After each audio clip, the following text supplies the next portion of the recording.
Alright, a little bit of a fast start there. Under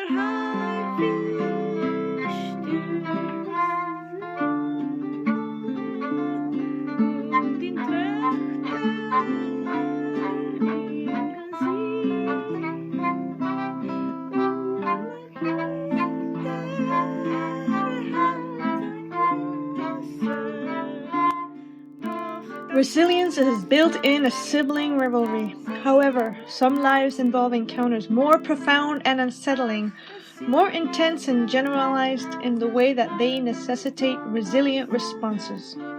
My own need for buoyancy began in mountains both higher and less inclined terrain than those hereabouts. In my case, my grandfather's assassination by Pinochet operatives a few weeks prior to their murder of 10,000 or so of my fellow citizens at the behest of Henry Kissinger, the CIA, and the corporate quote-unquote mainstream in Chile, has colored my life an insistent shade of blood red. That this all happened 5 years prior to my birth is irrelevant.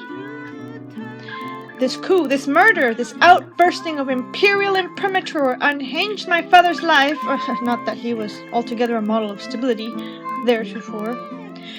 It also crushed my mother's sense of safety. She has ever since clung to security above all else.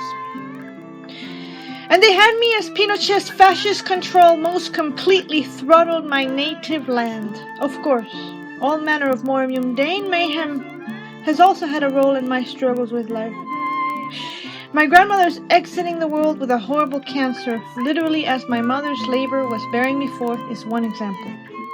For years, really for decades, till my mid-20s, my response to this enforced uncertainty and unsettling tendency for upset to win out involved my developing arch and ironic sensibilities to the maximum degree, along with insisting that debauchery and drink might anesthetize my at once fierce and delicate psyche's simultaneous need for space and surcease. Were it not for art and a few turns of good luck, who knows how all of that would have panned out. No doubt my creative capacity, now duly professionalized and degreed, was the ultimate firewall through which self-destructive proclivities could not pass. My marriage helped, which is not always the case for works in progress, damaged goods, and any of the other metaphors that we apply to ourselves when we relate to others in spite of all that is imperfect and wounded in our souls.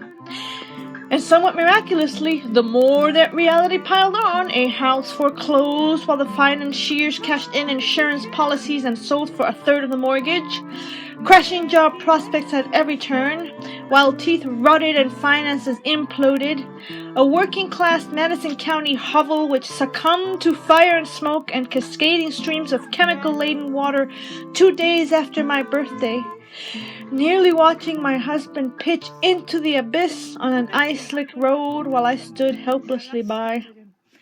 The more certain that I've become that my art, my words, and my capacity to contribute justify my existence and empower my purpose. Certainly, the mountains here have been part of that toughened spirit. My carousing self would never have orchestrated a successful Kickstarter campaign. My youthful fly-by-night shrug would never ever have been subject to complex commissions for me to complete. My wine son bon vivant could never have collaborated with my wordsmith mate to manifest hundreds of pieces of iconic philosophy and romance and political commentary.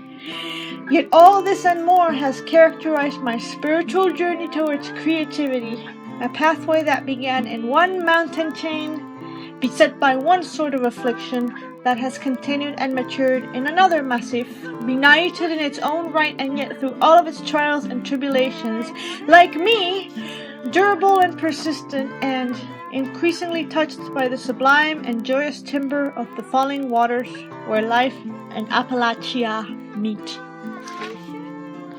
Así que Oaxaca! That was only 4 minutes, not bad.